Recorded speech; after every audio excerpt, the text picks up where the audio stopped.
नमस्कार, मैं हूं अशोक वर्मा। आप देख रहे हैं टीवी 20 न्यूज। अपने अपने क्षेत्रों की खबरों को देखने के लिए बने रहिए हमारे साथ। अब नजर करते हैं खबरों की तरफ।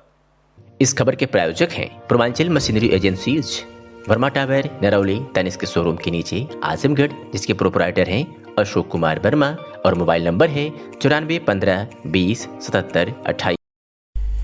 केंद्रीय रक्षा मंत्री ने कहा, खिलाड़ियों के मामले की हो रही जांच, जल्द निकलेगा फैसला। संसद के उद्घाटन में भी सभी को पहुंचना चाहिए था। केंद्रीय रक्षा मंत्री राजनाथ सिंह ने कहा कि पहलवानों के मुद्दे का हल जल्द ही निकलेगा। उन्होंने कहा कि इस मामले की जांच हो रही है।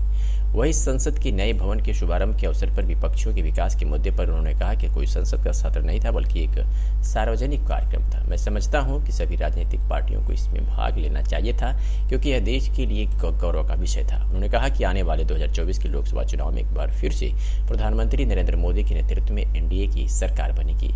उन्होंने दावा किया कि सरकार बखूबी अपनी जिम्मेदारियों को निर्वहन कर रही है। उन्होंने कहा कि जिस प्रकार से बेरोजगारों को इस सरकार में नौकरियां मिली है, वो अपने आप में एक रिकॉर्ड है। उन्होंने कहा कि पहले बेरोजगारी का आंकड़ा 6.4 या 6.2 था, जो अब घटकर 4.6 रह गया है। यह बहुत बड़ी उपलब्धि है। केंद्रीय रक्षा मंत्री बुधवार को आजमगढ़ के अतरौलिया क्षेत्र के बोढ़नपुर के समीप भैरोपुर कला गांव में अपने रिश्ते की समधिन सरस्वती देवी के निधन के बाद उनकी 13वें कार्यक्रम में शामिल होने के लिए पहुंची थी। केंद्रीय रक्षा मंत्री के कार्यक्रम को लेकर प्रशासन की तरफ से पूरी तरीके से चौक चौबंद बरती गई थी। कार्यक्रम के कई घंटा पूर्व से ही आजमगढ़ अयोध्या मार्ग पर कई जगह डायवर्सन लगा दिया गया था। इसके अलावा अन्य रोड पर भी आवागमन प्रतिबंधित किया गया था। भारी संख्या में पुलिस फोर्स की तैनाती भी की गई थी।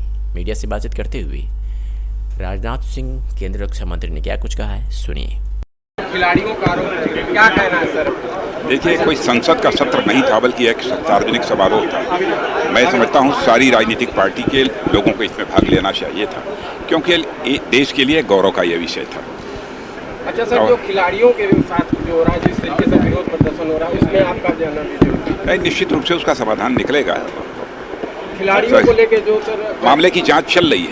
सर, जो नई भर्ती थी उसको लेके भी काफी बातें थी, उसे दिल्ली पे देखिए, लगातार हमारे प्रधानमंत्री जी इस समय नियुक्ति पत्रों का आवंटन कर रहे हैं, और मैं दावे के साथ कह सकता हूं कि मोदी जी के कार्यकाल में जितने नवयुवकों को रोजगार मिला है, शायद भारत के इतिहास में इतने कम समय में इतने नवयुवकों को रोजगार कभी हासिल नहीं हुआ है।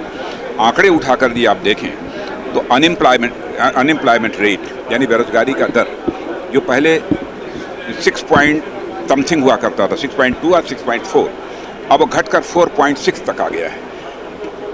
आंकड़े कभी झूठ गलत नहीं बोलेंगे, आंकड़े जो बोलेंगे वो सही बोलेंगे। बनाया जा रहा है, विपक्ष गठबंधन जो हो रहा है उसको लेके क्या कहेंगे? ये तो विपक्ष को फैसला करना है क्या करना है। और हम लोग की जो जिम्मेदारी है सरकार चलाने की, बखूबी अपनी जिम्मेदारी का हम लोग निर्वाह कर रहे हैं। और 24 में पुनः इस देश में मोदी जी के नेतृत्व में भारतीय जनता पार्टी के नेतृत्व वाली एनडीए की सरकार बनेगी।